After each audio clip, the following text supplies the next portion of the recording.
Hi, I'm Radical Liberation, self-declared King of the Moon, and this begins our truly effective weekly show. We did have a show this year, last week, but this is the first time we've done 2 weeks in a row. So we are going. Now, we're already having a little bump in the road because I don't have Mad Mercenary, and I expected to. So I'm scrambling a little bit, and that explains the delay. But let's see if we can cover a few things briefly. Let's see. Well, let me start by sharing my browser. We'll get the funky effect, right?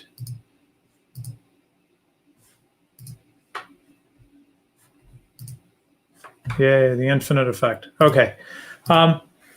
Yeah, well, let's start with this. This caught my attention, Daniel, and I wish I knew how to say this name. I'm suspecting it's LaSalle, Daniel LaSalle. He's often featured on the Mises Institute. In fact, I think be glancing at an article of his. He says there is no inflation. Oops, there is. So United States in December, fuel oil is up by 10%, gasoline up by 8%, clothing by 1.4%. New vehicles up by 0.5%. Doesn't sound like much, but new vehicles are really expensive, so that sort of thing is felt. So that is interesting. I do not understand that graph, but here we see the food, which I'll focus on in a moment, going up, and that fuel oil number up, and some other things like gas. So we are seeing consumer prices up. Now, to be clear, Austrians do not necessarily expect that an increased money supply will result in consumer prices going up, at least not immediately. In fact, in the classic Austrian theory of the business cycle, we'd rather expect that excuse me, realizing I need to.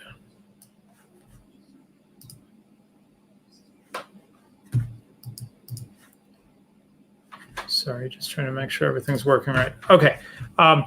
We don't necessarily expect that there would be consumer price inflation because an increased money supply often ends up more in the hands of things that are higher in the chain of production. So you'd see people doing longer term projects. You could imagine like a mine, which would be not something that's going to give you a quick return, right? You've been thinking about trying to start a new gold mine or something like that. Interest rates are low because of the central bank playing with things. And so you go, with those interest rates, I think I could borrow enough and make this long-term project happen. So that is the price inflation is going to show up in the kinds of things that long-term projects are going to use as opposed to consumers, right? So it's going to be the things that capital investment is interested in. So we wouldn't necessarily expect that some inflation is going to show up in consumer prices at least not right away. But as we know, and as we've been covering on the show, in 2020, they have done some extraordinary things, historically unprecedented. I don't know. There's been a lot of crazy stuff done with money, but certainly it's been dramatic, the increase in the money supply. And for most of the year, it didn't seem like it was showing up. In fact, that table, I don't really see anything dramatic in this last half of 2020. Oh, well, June. I see something in June. And then in December, it's starting to show up. So we'll see what that means. Focusing on food in particular, Robert Wenzel at just yesterday at Mises, the Power and Market blog, that's the blog at the Mises Institute, says that it's seeing some food prices going up. So here's 12-month percent change annualized December 2020 for food at home, food away from home, both up nearly 4%. So that's interesting. And then it's breaking it down into categories, which not that interesting. But anyway, between 3 to 5% range is what we're seeing on these things. And then Robert Wenzel suggests that as the lockdowns ease, price inflation across the board will rise to meet the advance in prices we are seeing in food prices. So he's saying, this is why I'm bringing both these things up, from Daniel LaSalle and Robert Wenzel, is that it's not so much that we expect a crazy inflation tomorrow, but that these may be early indicators. It would not surprise us at all if these are early indicators of a lot more consumer price inflation to come. So we'll see. All right, so what else do I want to cover? Okay, well, let's see. Do we have some people with us? Yeah. I think I've given enough time for folks to join. So let me just check something. Okay. Let's hit an article, in fact. It occurred to me that this show could very easily become, especially the minis, I think, could become article review from Mises.org.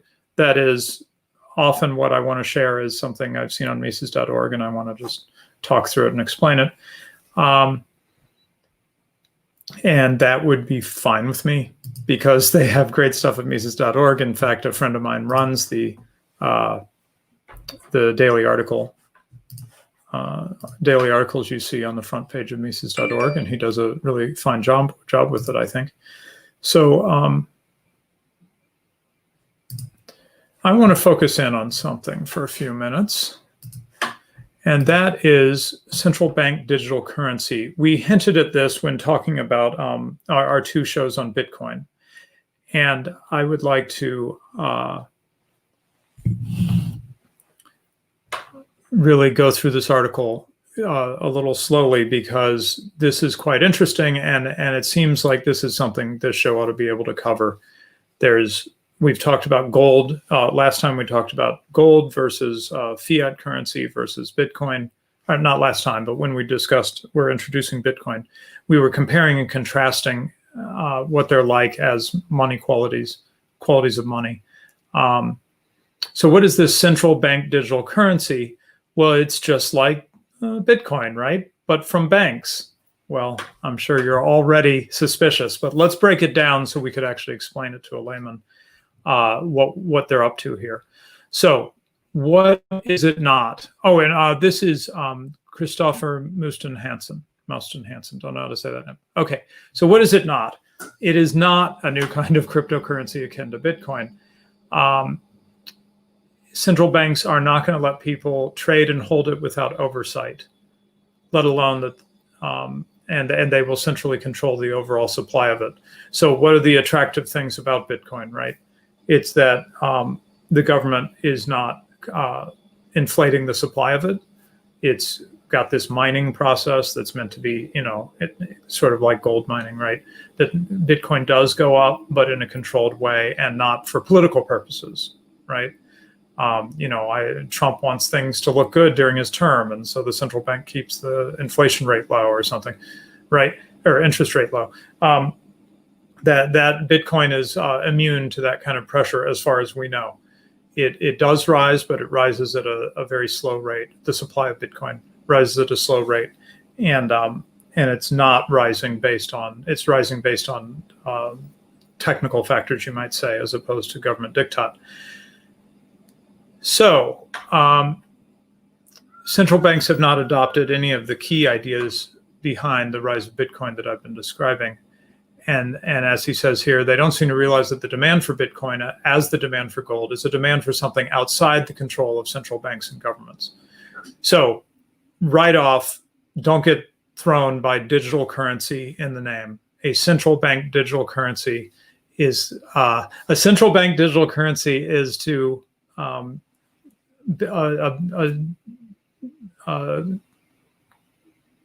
crypto like Bitcoin as social justice is to justice, right?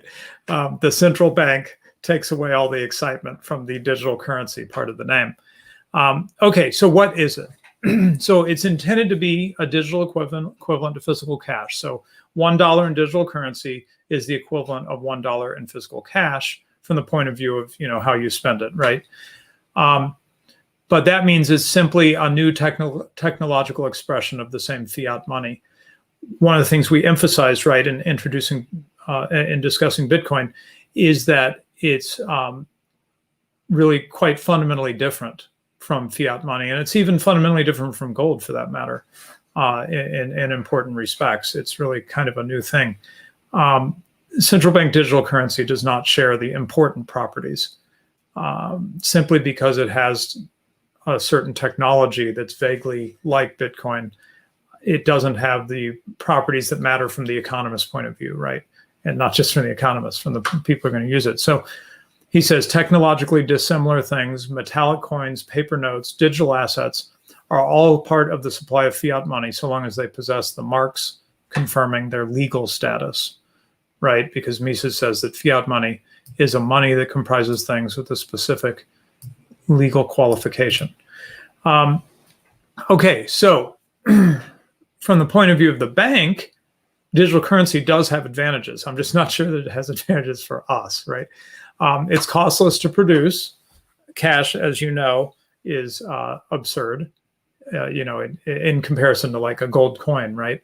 A fiat coin or fiat note is, a very little actual or very little commodity value, right? If it didn't have the legal marks on it, if it wasn't accepted as currency, it would have very little value to it. So you'd think it's pretty cheap to produce, and I guess it is, but it's not as cheap as this digital currency. Digital currency not only is costless to produce, but it can be created instantly, so it's faster, right? It can be instantly distributed to the persons the central bankers want it to go to. That's quite interesting. So what are some of the differences from physical cash? First of all, physical cash is cheaper on our side, right? Because it doesn't really cost us anything to just hold some money in our hand, whereas you'll have to deal with software and electronic devices and so forth, which I'm learning about. I'll mention that near the end of the show. I'm learning about Bitcoin. You actually have to spend money to hold Bitcoin, to do a good job of holding Bitcoin. That the same thing will be required now for users of this central bank digital currency. Privacy. Well, this was one of the things that Bitcoin does not fully deliver on, to be fair. In fact, I thought he mentioned that somewhere. But anyway, here he says, Bitcoin and other cryptocurrencies cannot compete here, although sophisticated techniques may bring them close. Compete with physical cash, that is. You can't beat physical cash in terms of privacy. Unmarked bills, right? As the hostage taker always says, that's the ultimate. And even Bitcoin, I won't get into explaining it, but there's ways that you could potentially track a Bitcoin purchase back to who made the purchase. It's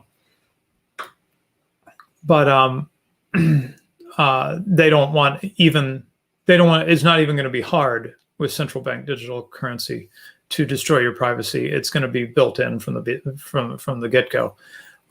Every single transaction, all in the name of combating money laundering and terrorism, will be trackable, right? And this is what we're hearing from the European Central Bank quite explicitly. And then, of course, central bank control. Part of the excitement of Bitcoin is it'll hold value because the central bank can't hyperinflate it away, right? But with central bank digital currency, they would have both the power and the knowledge needed to control how much each and every person and company holds. It is the avowed aim of central banks to increase nominal spending. They're going to want digital currency to impose all sorts of restrictions on the holding of money in pursuit to this end. Okay, so what does this mean? This means they might cap the amount of money that you can hold, or limit the amount of time that you can hold an amount of money, or impose negative interest rates on amounts that the bank deems excessive, right? So, you're holding too much cash, fiat cash. Why are you doing that? If you hold much more than that in cash, we're going to start charging you negative interest rates. So yeah, hopefully any excitement you might have felt by hearing the words digital currency and central bank digital currency have disappeared by now, and you understand that this is absolutely for the purposes of the state.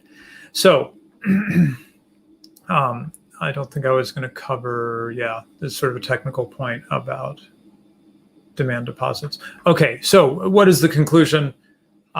He has a very strong conclusion. Central bank digital currency is the final evolution of fiat money. Bitcoin is an attempt to preserve wealth by placing it outside the reach of the government.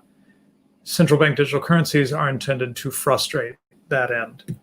So unlike the hope that you might feel, or the layman might feel, hearing the term digital currency and thinking the government's going to make Bitcoin for me, it's actually the very opposite.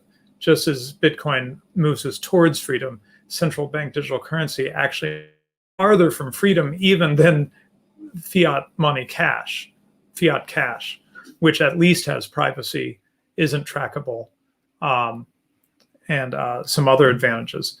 So central bank currency from the perspective of economics, from the perspective of liberty, is a dive off the cliff, which we were rolling down the hill pretty fast anyway, and now it's just straight down to the bottom you want from a currency.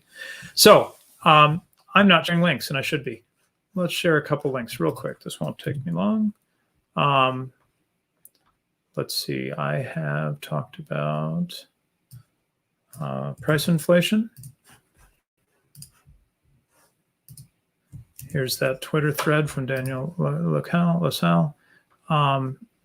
Here's the food price article. Food prices going up. And then finally, this one that I think is quite worth your time to go through in more detail. Central bank digital currency, a primer. and in fact, it points to some other articles that are, at least one of which he's written, that goes into a little more depth analyzing central bank digital currency. Okay, so the whole point of the minis is that it doesn't have to be a big, long thing. So I'm going to cover a couple things and then probably wrap it up. Let's see. Okay.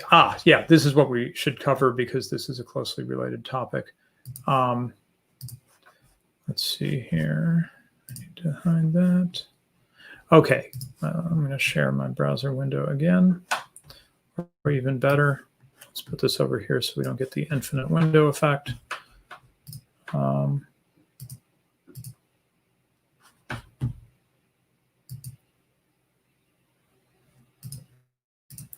Except that's not the article I want, or that's not the thing I want, this one. Okay, yeah, so this is interesting along similar lines of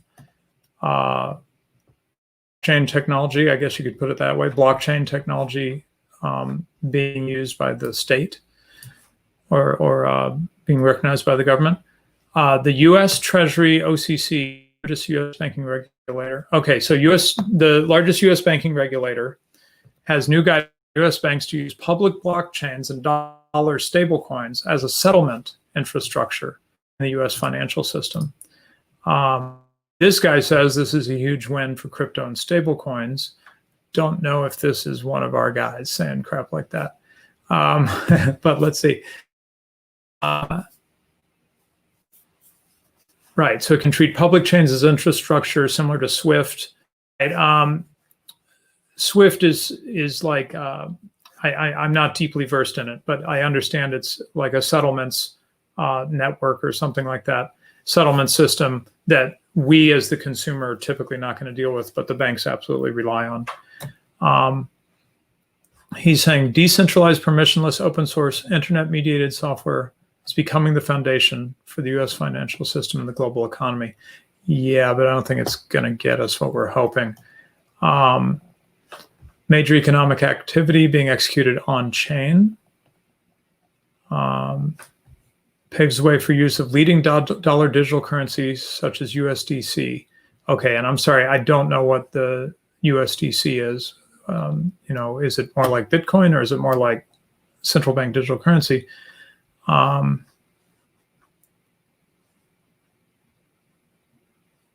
Okay, huge way to start 2021, the year that crypto and stablecoins go mass market. Okay, well, it sounds like a trap, right?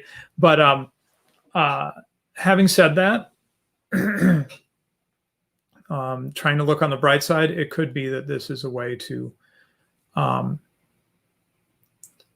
spread the idea of digital currency as something that regular folks view as a legitimate thing.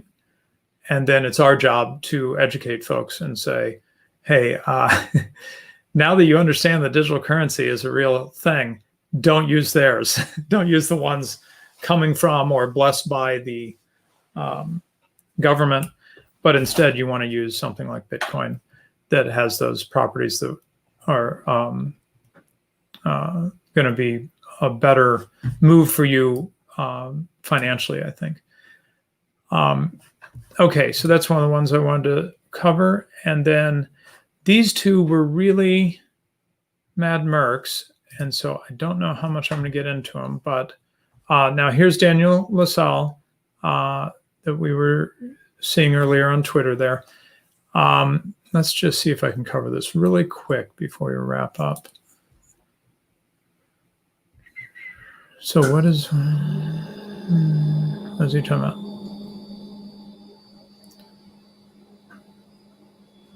Oh, well, that's an interesting line. Monetary policy in Europe has gone from being a tool to help states make structural reforms to an excuse not to carry them out. Just kind of keep the game going. Then we're getting into negative interest rates. Oh, that was something we had here, right? From Bloomberg. World's negative yield debt pile has just hit a new record. Ooh, whoa, what does that mean? Okay, global supply of bonds with negative yields hits record $17 trillion. Okay, interesting. Why? Well, I know we actually have done a show on negative interest rates to try to explain it. I mean, it's obviously not a natural market phenomenon. It's insane. But anyway, let's see.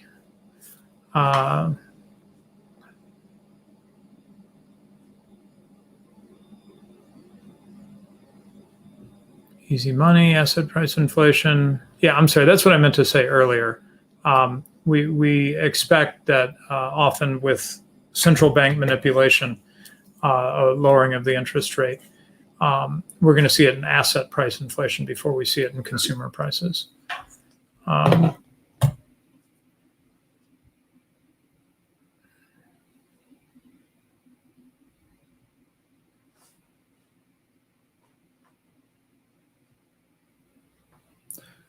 Right, so negative yielding debt, and he talks about what we just saw, record 18 trillion globally, is not good. Negative yielding debt, it's insane. So well, I don't know if it's you, but someone is,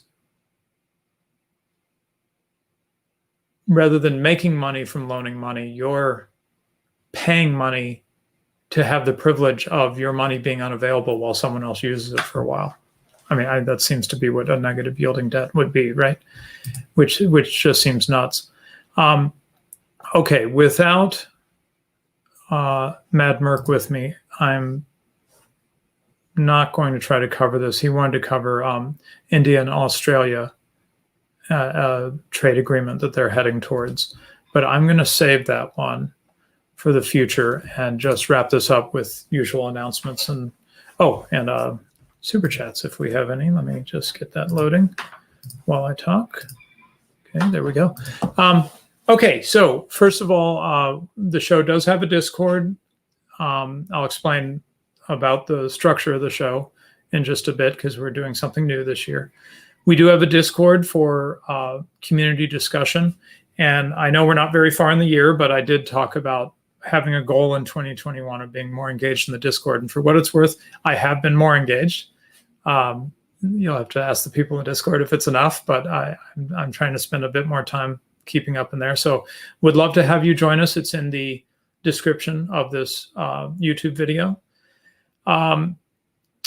Academic Agent has an excellent course on learning economics, which I recommend to you. And he has a new discount, a new promotion, which is also in the description of the show. And then if you want to support our show, we have Subscribestar and Bitcoin.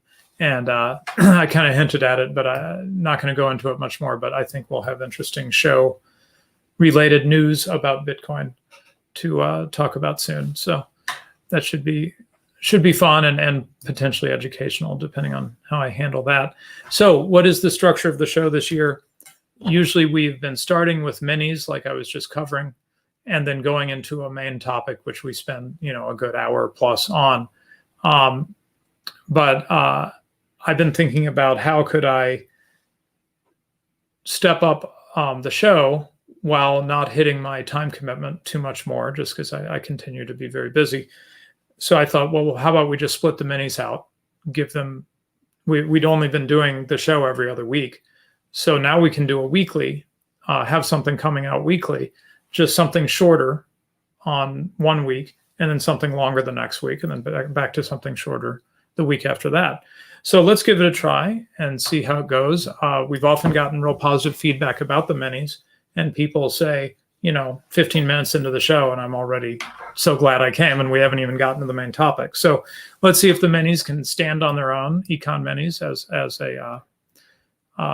an aspect of the Deep Lore Econ Chat, I guess you could say. So that's our structure for the year. I hope I'll be able to stick to it. And then I think I just have one super chat to share for the week. Yeah, we have Ratface saying capitalism ho and helicopters. Do capitalists like helicopters? So anyway, I think we'll stop for this week, and that's a short show.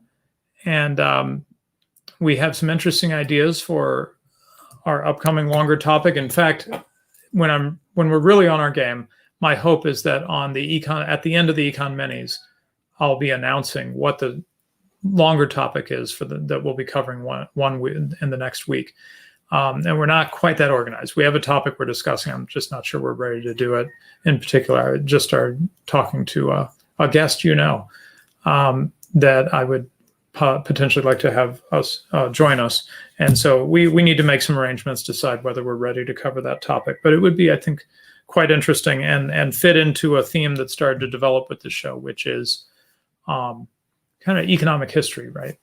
That is looking at some historical events that you think you know something about and surprising you by telling you some things that you didn't know, and bring some economic analysis to it as well. So that's all for this week.